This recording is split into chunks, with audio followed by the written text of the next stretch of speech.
We love the way that January energy hits. New ideas, fresh goals, big ambition. But let's be real. How many of those goals still feel alive by February? I've worked on everything from annual plans to launches to org-wide priorities, and the pattern is always the same. Plans sound great, execution gets messy. That's why I'm here to walk you through the simple, no-fluff routine I use to turn plans into actual results in 4 easy steps. Let's start with the truth. Goals do not equal outcomes. For a lot of us, we set it and forget it, literally. Slide decks, kickoff notes, vision boards, they all feel motivating for a minute, but if they don't connect to the real work, they vanish. It's not like goals fail because people don't care. It's actually much simpler than that. They fail when daily work isn't connected to them. In fact, research shows most executives at billion-dollar companies fail to reach all their strategic goals. Why?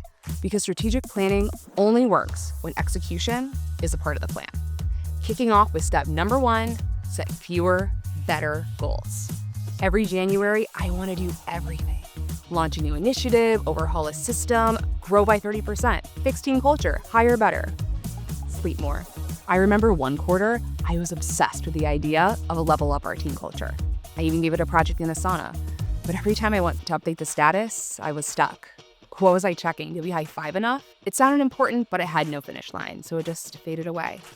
The reality, if you try to do everything, you'll probably finish nothing. So the first thing I do is cut my list.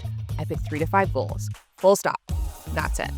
Each one gets 2 checks. Is it specific enough for success metrics? And is it realistic and meaningful? Here's an example of a good measurable goal that would pass my test.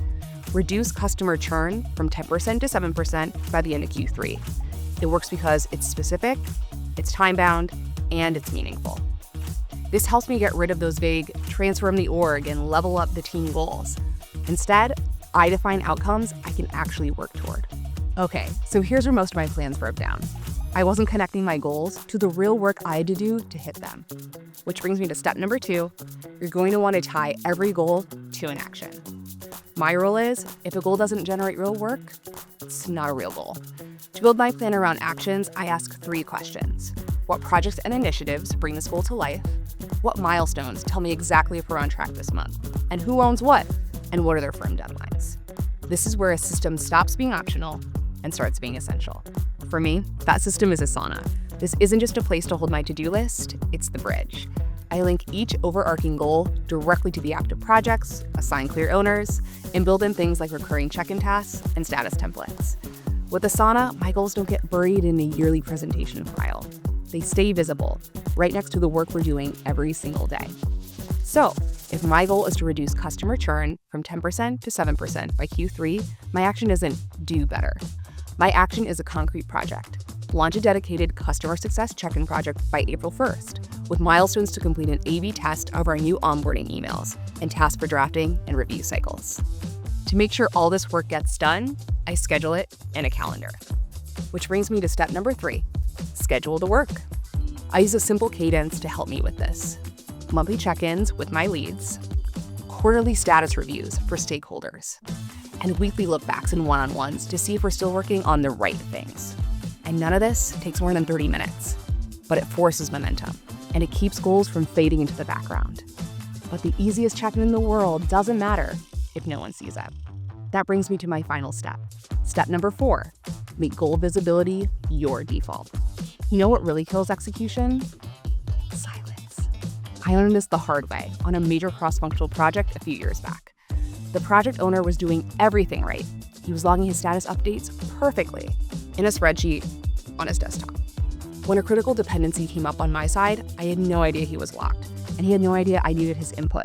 I found out 3 weeks later, and we lost an entire month of progress because that crucial information was buried in a file no one else could see. If no one knows how goals are tracking, people assume it's not urgent, it's not their job, or worse, it doesn't matter. On my team, our key goals show up in Asana project dashboards. Owners post updates, and our partners can see what's blocked, what's next, and what's working. This isn't in a separate slide deck or a long email thread. It's all happening in Asana, where we're already working. So, if you're kicking off a new year and want to actually follow through, here's your cheat code in 4 easy steps. Fewer, better goals. Actions tied to every goal. A simple review cadence and visibility by default. Your team doesn't need another plan. They need a system that turns strategy into action. So give these steps a try. Then drop a note in the comments to let us know how it went. And if you thought this was helpful, hit like and subscribe for more. And remember, you deserve a plan that actually works past February.